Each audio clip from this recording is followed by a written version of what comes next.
¿cómo ves el escenario una vez cerradas las alianzas y las listas de cara a las PASO y de cara después a la primera vuelta? Bueno, el escenario no cambia demasiado con la presentación de las listas, por lo menos en los primeros momentos. Vamos a ver ahora las próximas mediciones cómo va evolucionando, pero en realidad la atención se concentra, se focaliza en las figuras principales, ¿no? El binomio presidencial, presidente, vicepresidente, y está focalizado ahí la pelea. Lo que tenemos es lo que ya veníamos viendo. Hay una fuerte concentración y por la polarización, concentración del voto en dos fuerzas, en las dos principales fuerzas. Para nosotros está en un 70% de concentración, con posibilidades de crecer.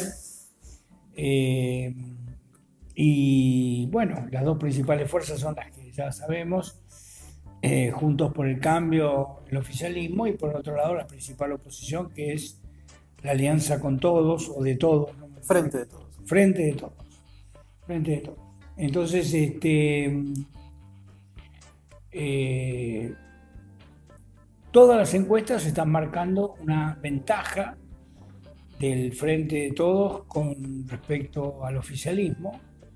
Varían la proporción, la distancia entre el primero y segundo, pero todas tienen al frente de la alianza peronismo, kirchnerismo, progresismo como la principal fuerza, o sea, la que obtendría mayor cantidad de sufragios en las próximas PASO.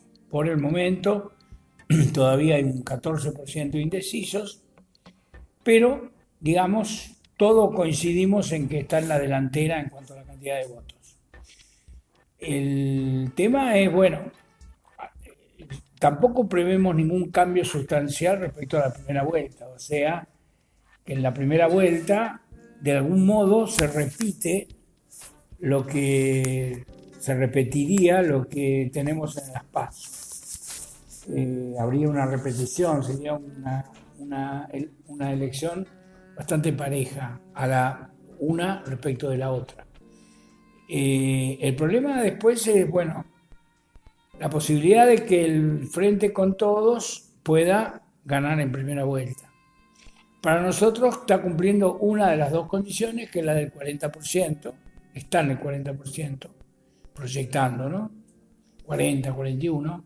El tema para nosotros es que no tiene 10 puntos de diferencia, pero también hay colegas que tienen una diferencia mayor que la que tengo yo. Así que podría, la hipótesis de primera vuelta está sobre la mesa. No es que no está, está. Y la otra, las otras hipótesis que uno lanza, más preocupantes en ese sentido, son la cuestión de la segunda vuelta. Aunque en realidad, para ser más preciso, lo ideal sería medir la segunda vuelta después de ocurrida la primera. ¿Por qué? Porque según el resultado de la primera, hay un sector de la población acá y en cualquier parte del mundo que es influido por el resultado. No es un número grande, pero puede cambiar un resultado tan parejo si es parejo entre las dos fuerzas. Por eso digo, lo ideal para medir el balotaje es pasando la primera vuelta, cuando ya está confirmado el balotaje.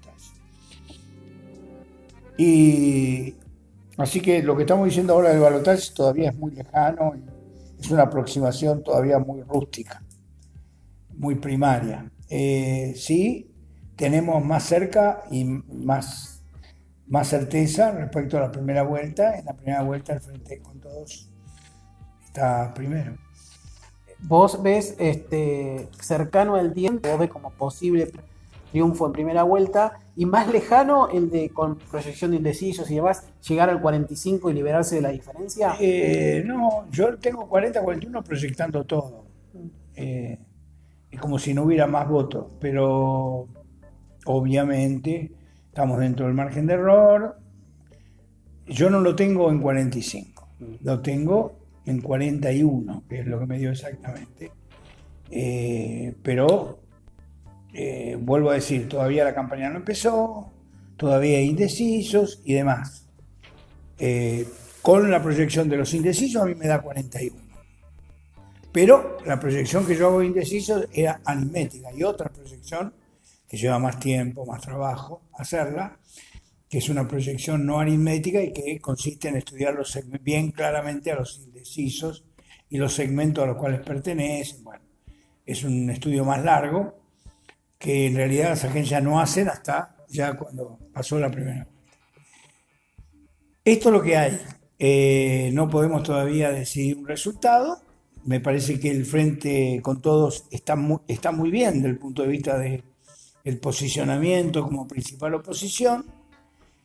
Y indudablemente el hecho que vaya Espert a la elección separado, o sea, no separado, sino que vaya con autonomía, esto indudablemente perjudica al gobierno. Por eso el gobierno está tan interesado que Espert no vaya. Porque ¿cuánto tiene Espert? Para nosotros tiene entre 4 y 5 puntos a nivel nacional. Esos 4 o 5 puntos, la gran mayoría de esos 4 o 5 puntos son votos de la segunda vuelta de Macri. Entonces, una manera de neutralizar esos votos es ganando en primera vuelta. Otra manera es evitar, digamos, esta maniobra que hace el gobierno de querer disolver prácticamente, no darle legitimidad a la presentación de la boleta de Espert. Indudablemente eso es porque está contándolo. Es decir, el oficialismo está contando voto a voto. Ellos saben, la jugada Pichetto fue una jugada luego de comprender, después de un tiempo, de que sus propias agencias, las agencias que trabajan para ellos, empezaron a informar de que lo mismo que acabo de decir, o sea, de que empezaron a informar de que en la primera vuelta había una diferencia perdedora para ellos. Y yo creo que ellos se empezaron se empezaron a preocupar fuertemente respecto al resultado electoral y a la posibilidad de que el Frente con Todos gane en primera vuelta. Ellos se llaman a sí mismos, o le llaman, el partido del balotaje. Tienen experiencia, trabajan profesionalmente, hay que decirlo, porque a veces, desde nuestras filas, estoy hablando de la experiencia de 2015, de nuestras filas, y una cosa que yo veo en clase cuando doy campañas electorales, permanentemente hablamos de este tema, a nosotros nos cuesta mucho planificar. Y nos cuesta mucho ordenar una campaña electoral. No estoy hablando de esta que no empezó, estoy hablando de la que tuvimos en el 2015. Cometimos muchos errores. Y bueno, si el 2015 sirvió para aprender, maravilloso, se podrá aprender y no repetir los errores. Pero enfrentamos a una fuerza muy profesional, ¿no? No es improvisado. Y en ese sentido de una fuerza del balotaje, una fuerza no improvisada y demás, ¿cómo ves el tema del encare? La campaña todavía no empezó, creo, para el sector del Frente de Todos, pero me parece que sí. Para el gobierno sí, empezó con los spots. Sí. Bueno, entonces ahí aparentemente vuelve a sacar una ventaja en cuanto a tiempo y en cuanto a estrategia. Ellos empezaron antes. ¿Cómo debiera ser la campaña de Frente de Todos para no ir siempre a contestar lo que no van a hacer, que es lo que quiere el gobierno, y no contestar lo que sí quieren hacer, que son los 17 puntos que sacaron en la plataforma? No entendí los 17 puntos. Viste que sacaron una plataforma con una serie de puntos y Alberto Fernández no puede hablar de lo que sí quiere hacer, sino que tiene que estar contestando siempre: no voy a revisar la justicia, no voy a defoltear, no voy a... Bueno, la observación tuya es dar en la tecla. Exactamente. El problema que tenemos hasta el momento, que todavía la campaña no empezó, es que estamos en una posición defensiva. Nos falta todavía marcar agenda. La agenda la está marcando el gobierno y nosotros estamos yendo a la agenda del gobierno. Este es uno de los problemas que tenemos, que a lo mejor dentro de unos días se soluciona. Bueno, fantástico. Yo lo único que digo es que lo estoy señalando ahora como un momento previo. Es una responsabilidad muy grande para Alberto Fernández, que va a estar, digamos, va a ser el responsable directo, principal de la campaña electoral, más allá de que ya sabemos que los votos son de Cristina. Pero la responsabilidad de la campaña electoral va a recaer sobre todo en Alberto. Es una responsabilidad muy grande una campaña de una campaña nacional de estas características. Yo creo que lo que hace falta es poner la cabeza bien, pensar bien, reflexionar bien, poner orden y que haya una muy clara conducción de la campaña. La campaña necesita equipo, sí, pero ¿quién conduzca? Y la conducción de una campaña es fundamental. Y no se puede, más allá de que hay profesionales que lo hagan, no le podemos decir a Alberto que conduzca la campaña, pero Alberto Fernández tiene que estar perfectamente comunicado, interactuando, vinculado directamente con su equipo de campaña. Equipo de campaña profesional, lo más profesional posible, con una dirección profesional de la misma, además del político, los políticos como son Alberto y Cristina. En ese sentido, que Massa venga con su equipo de campaña o con su analista y que en el Patria haya otro y demás, eso juega claramente en contra. No. Eso ya lo vivimos en el 2015. No. Por eso digo, acá hay que ordenar y hay que unidad de comunicación y unidad de conceptualización. Hay que dar unidad, hay que darle un sentido unitario y no se puede tener 4 o 5 centros de conducción. Ya nos pasó en el 2015. Tenemos que tener un único centro de conducción al cual la presencia de profesionales que pueda tener Massa, de consultores de él, me parece bien. Yo no estoy en contra de que eso ocurra, simplemente digo quién va a tener responsabilidad en la campaña y la campaña tiene que tener unidad, tiene que ser un equipo único, profesional, con una conducción técnica y la presencia y la supervisión sobre todo de Alberto Fernández. Si a vos fueses el responsable de esa campaña y tenés que tirar 3, 4, 5 líneas, ejes, ¿cuáles serían? Yo creo que si uno lo analiza independientemente de las encuestas y llega recién al país y toma las dos fuerzas políticas, se da cuenta de que la oposición tiene una ventaja comparativa sobre el oficialismo. La ventaja comparativa que tiene la oposición es la situación socioeconómica, es la recesión.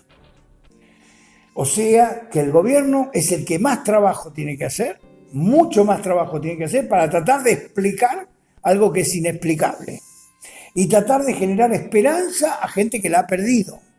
Esto es mucho más trabajoso que la crítica que hace la principal oposición a la política económica y social del gobierno de Macri. En ese sentido, si uno mirara a los dos equipos antes de empezar el partido, hay un equipo que tiene una ventaja sobre el otro. Este equipo es el Frente con Todos. ¿Por qué? Porque la realidad le está dando esta ventaja. La situación está dando esta ventaja. Es cierto que hay voto negativo en ambos lados. ¿Qué quiero decir? Que hay un voto negativo a Macri, que muchos van a votar a Macri para que no, y muchos van a votar al revés, que hay un voto negativo a Macri, algunos van a votar a Alberto Fernández para que Macri no siga, aunque no son peronistas ni nada. Y hay otros que tienen y hay un voto negativo hacia Cristina, no hacia Alberto. Eso lo sabemos. Y también hay que decir. Yo creo que ahí tenemos un trabajo de campaña que hay que hacer muy inteligente, en el cual Cristina, yo la he visto el otro día en Santiago del Estero, La Rioja, creo que estuvo en Santiago del Estero, Rosario, y está haciendo como un periplo alrededor del tema del libro y demás, que concita el interés de mucha gente. Me parece que ese tipo de viaje, ese tipo de caminar el territorio con el libro, en una forma casi coloquial, a mí me parece excelente para la campaña. O sea, yo no le pediría mucho más a Cristina. Y hay que empoderar a Alberto Fernández. Porque la fórmula está desequilibrada, como es lógico, siempre pasa. El que tiene más poder es el presidente, el que tiene menos poder es el vicepresidente, bueno, siempre pasa. En este caso el desequilibrio viene al revés, porque la que tiene los votos es Cristina y Alberto no. Entonces lo que hay que hacer, y Alberto es el candidato a presidente en un sistema presidencialista. Acá hay que empoderar a Alberto y además hay que establecer una agenda. Hay que pasar de lo defensivo a lo ofensivo. Pasó con el tema de las listas, que Clarín tituló que la Cámpora había obtenido más resultados. Y lo vi a Alberto Fernández en un programa de radio contestando. Bueno, eso es una política defensiva, digamos, ¿no? Eso es lo que llamamos política defensiva, que a veces es necesario hacerlo, no se puede evitar, pero no podemos estar constantemente jugando a la defensiva, colgados como se dice en el fútbol, del travesaño, como se dice en el fútbol. Hay que pasar a la ofensiva. Y hay que pasar a la ofensiva con propuestas, con planteos, con proyectos, con sectores sociales, con reuniones y diálogos con sectores sociales, las pymes, industriales, empresarios, estudiantes, hay muchos sectores sociales, cooperativistas, muchos sectores sociales sobre los cuales hay que pasar a la ofensiva, haciendo propuestas concretas respecto a que una vez que se ganen las elecciones, el futuro gobierno hará tal cosa. Porque fíjate vos otra vez a la comparación de los equipos, ¿no? Yo lo dije recién, estuve en Crónica TV, el programa de Chiche Helber, y lo dije.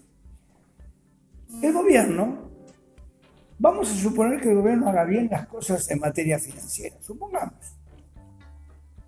que hace bien. A pesar que puede hacer bien las cosas en materia financiera, poner en orden las finanzas, qué sé yo, este gobierno nunca ha planteado un proyecto de desarrollo. Nunca, jamás. Entonces, un gobierno que no plantea un plan de desarrollo te está dejando libre para que vos plantees un plan de desarrollo. Vos le tenés que hacer un plan de desarrollo para la sociedad, para decirle, mire, nos vamos a reunir con el fondo, vamos a conversar, vamos a llegar a una negociación, como haría cualquier gobierno, vamos a sentarnos con ellos, a conversar y a negociar. Muy bien. Ahora, el país necesita un plan de desarrollo. El problema no es si entramos, ahora no vamos a discutir por qué entramos al fondo, para mí. Ahora hay que discutir cómo salimos. El problema es, ya estamos en el fondo, ¿cómo salimos? Y la única manera de salir es a través de un plan de desarrollo, reactivando la economía, desarrollando el proceso productivo. Este es un gobierno que se pasó 4 años sin hablar de industria. No habla de industria. No usa la palabra industria. Entonces, esto es un tema que son ventajas para una campaña electoral, ventajas comparativas que del lado del Frente con Todos hay que pasar a la ofensiva, que no significa agredir a nadie, significa plantearle concretamente a la sociedad y a cada uno de los sectores una propuesta de salida, una propuesta de desarrollo nacional. La Argentina podrá poner en orden un poco la parte financiera, pero si la Argentina no resuelve esta cuestión, la cuestión económica profunda, estructural, con un plan de desarrollo, va a tener problemas de nuevo financieros en poco tiempo, ¿no? En poco tiempo va a tener más problemas financieros. Los tiene, porque estamos hablando teóricamente de que arregla la parte financiera cuando tenemos las tasas de interés que están. Eso no es arreglar completamente la situación financiera. Me refiero al control del dólar, a tener suficientes reservas como para poder bancar de que el dólar no se dispare, a eso nada más. Porque después el resto de las cosas mal siguen estando. Entonces el gobierno, que hoy electoralmente exhibe esta cosa de tenemos controlado al dólar, lo está exhibiendo, no mostrando las elevadísimas tasas de interés que siguen siendo muy altas. Lo que hay que plantearle al gobierno, que es lo que no habla el gobierno, es de un plan de desarrollo. Hay que hacer un plan de desarrollo. Hay que ver cómo salimos, ¿no?, de esta situación como para poder generar proceso de acumulación de capital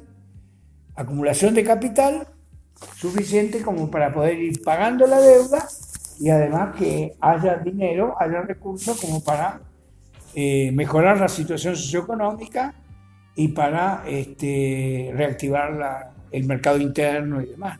Ahí es donde yo encuentro una dificultad grande, porque esto de tener una agenda propia y a la vez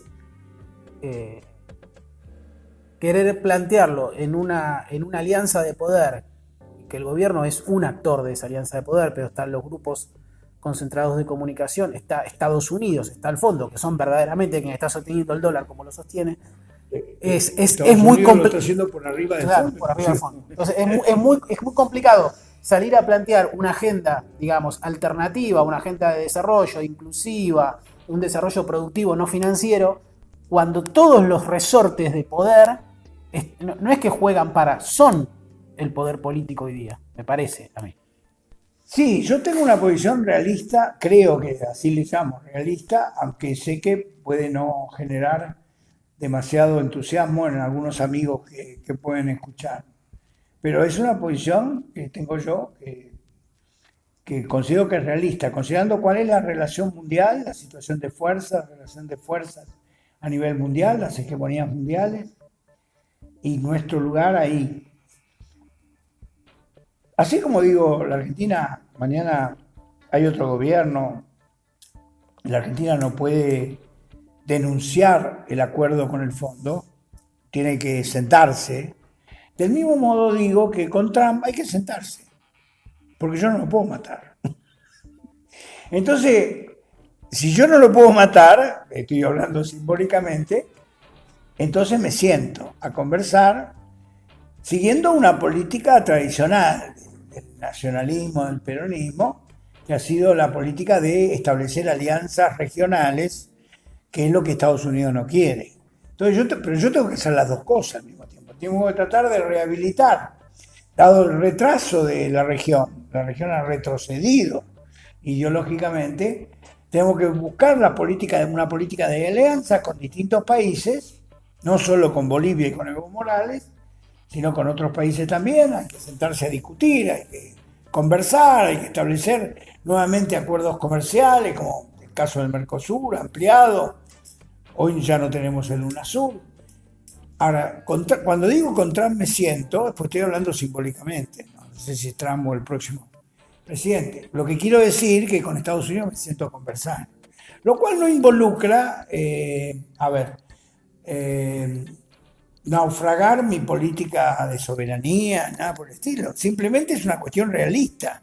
Realista quiero decir, yo no puedo desconocer cuál es el poder mundial, cómo se distribuye el poder en el mundo y además dónde me pongo ahí. Si yo ya no tengo la situación, cuando se fue Cristina, diciembre del 2015, la situación en pocos años, la situación mundial y regional cambió, para peor. No para mejor, para peor cambió. Y bueno, yo tengo que hacer política en situaciones peores. Bueno, pero no puedo dejar de hacer política en situaciones peores. Y con el enunciado ideológico solamente no lo resuelvo, yo tengo que resolver pragmáticamente el problema. Y yo por eso digo, me parece que la política pasa fundamentalmente por, vuelvo, sentarnos. El gobierno próximo va a ser un gobierno de emergencia, sea nuestro o sea de Macri. Si es de Macri, ya sabemos, él nos dijo lo que va a hacer. Reforma laboral, reforma previsional, ya sabemos lo que viene, porque es un tema inclusive mundial, la reforma laboral. Bien, nosotros sabemos cómo podemos contrarrestar esto al mismo tiempo que queremos ser un país moderno, estar en el mundo, no aislarnos, ¿no? Bueno, por eso digo, vuelvo, me siento con el fondo, eso ya está claro de que nos vamos a sentar con el fondo. Cuando digo me siento, no estoy aludiendo nada más que simbólicamente a considerar que no voy a entrar en guerras perdedoras de antemano. ¿Se entiende lo que digo? No voy a gastar pólvora en guerras en las cuales sé que voy a ser ampliamente derrotado. Entonces voy a hacer lo que puedo hacer, dadas las condiciones políticas, sociales. Eso es lo que yo plantearía como parte del debate. Me parece que sobre eso es que debe haber una agenda del próximo gobierno, que sea una agenda justamente que no asuste ni a la clase media, creyendo que somos Sierra Maestra, digamos. que somos el movimiento 26 de julio, sino que somos una fuerza progresista, nacionalista, ¿no? Que busca la soberanía y demás, pero que lo va a buscar por el camino de la democracia, el camino de la libertad, el camino del pluralismo democrático, y vamos a ir haciéndolo en la medida que vayamos acumulando poder también y fuerza. Una cuestión que yo vi que no fue a la defensiva, quería ver qué opinabas vos, sino fue netamente ofensiva, y es a partir de una lectura de la realidad de que interpreto que Cristina vio que podía llegar a ganar, pero que no iba a poder gobernar, es, bueno, yo me corro un lugar, voy como vicepresidente, pongo a una persona que va a poder convocar a los gobernadores, que va a poder unir más al peronismo y que va a tener otra correlación de fuerzas para un gobierno de transición. Esa me parece que fue una movida, digamos, que todo el arco político actuó en consecuencia de esa movida. Sí, sí. ¿Ves así? ¿Lo consideras? Sí, sí, la movida. Yo le escribí un artículo que se llama El Espejo, donde dije que la movida de Macri era el espejo con Cristina. O sea, movió Cristina, la pieza sorprendió, y yo creo que tuvo gran incidencia esa movida de Cristina para la movida de Macri con Pichetto. Sí, yo creo que es cierto que no. O sea, el próximo gobierno, sea el que sea, va a tener minoría, no va a ser una mayoría. El problema es que nosotros tenemos que construir una mayoría. Una mayoría. No una mayoría del 80% de la población, pero por lo menos una mayoría superior a lo que vamos a sacar en las elecciones.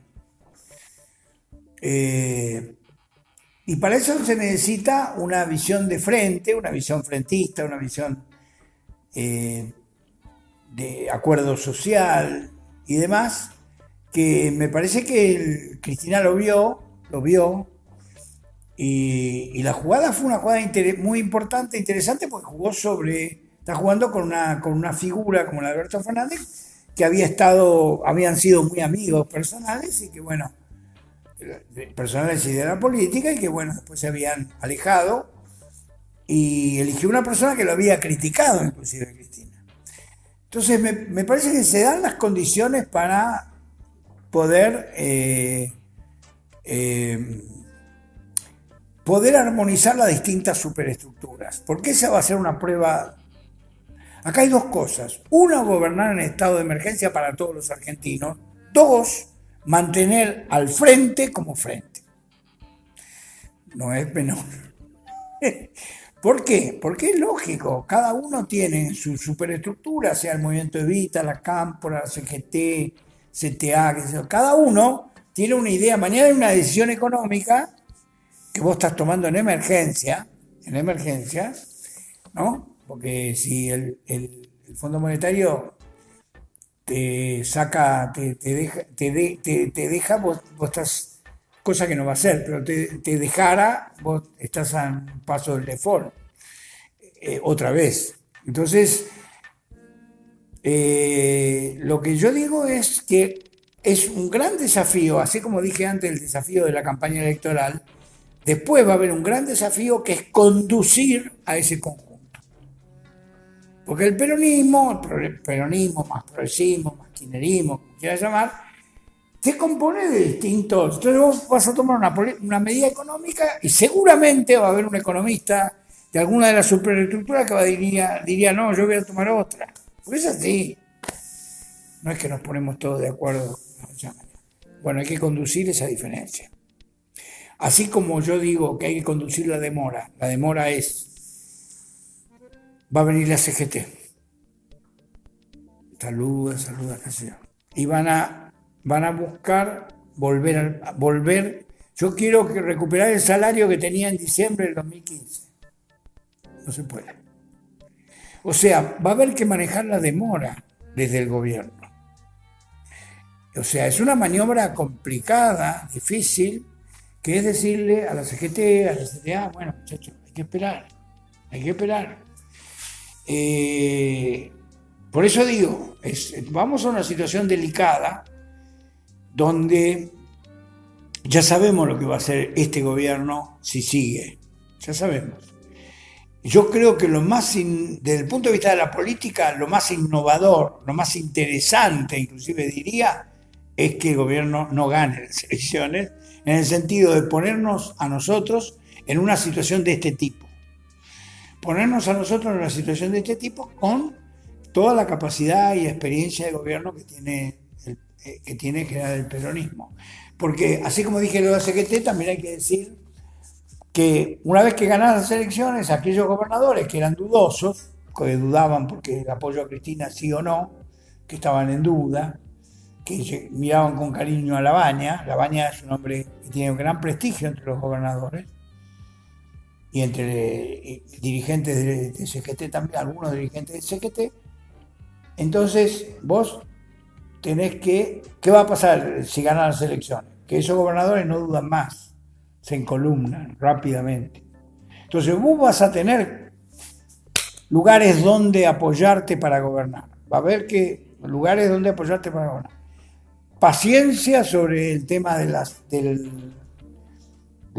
demandas de los trabajadores, de la clase trabajadora organizada, los movimientos sociales. Vos tenés una inversión social muy grande que la vas a tener que mantener, no la podés levantar, la tenés que mantener, porque no podés ofrecerle trabajo, ¿no? No podés reemplazar la asignación universal por trabajo. Vas a tener que mantener toda la inversión social, que es muy grande, pero hay que mantenerlo. Y después vas a tener núcleos de resolución, el tema de indigencia, el tema del hambre, incomprensible en la Argentina el tema del hambre, y después tenés 30%, 32%, 33%, dejarán 34% de pobres que va a dejar este gobierno. En el cual, por eso te digo, tenés un gobierno de emergencia, como si saliera de una situación de posguerra. Bueno, y ahí se va a necesitar mucha mano firme de parte de la conducción y mucha organización, mucho ordenamiento y disciplina social y disciplina política, ¿no? Es que tenemos que poner el hombro y salir. Y más como sociólogo que como analista, ¿cómo explicas tanta falta de demanda social, de reacción popular en estos 4 años?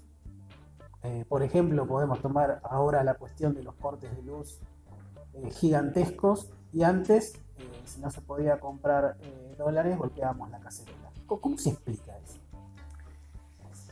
Se explica sobre todo por la resignación. Yo creo que hay una sociedad que está resignada. Yo creo que es eso, que hay una resignación que debe haber, yo no lo sé, pero debe haber como una falta de expectativa respecto de la insubordinación social, o sea, de que eso genere algún tipo de solución, que traiga algún tipo de solución. Creo que una cosa que no debo olvidar, lo que recién dije, la inversión social tiene por fin de buscar la armonía, de evitar, mejor dicho. Más que buscar la armonía, saquémoslo, esa frase no me gusta. Más que es evitar la guerra, ¿no? Lo que se llama la guerra civil. Evitar la guerra civil, evitar la lucha de todos contra todos, o el asalto a los supermercados, o el vandalismo, lo que sea. Creo que estamos al filo. Ahora, yo creo que hay resignación y, por otro lado, inversión del Estado. No nos olvidemos que este gobierno duplicó las asignaciones universales. Y no precisamente porque sea un gobierno que crea la asignación universal.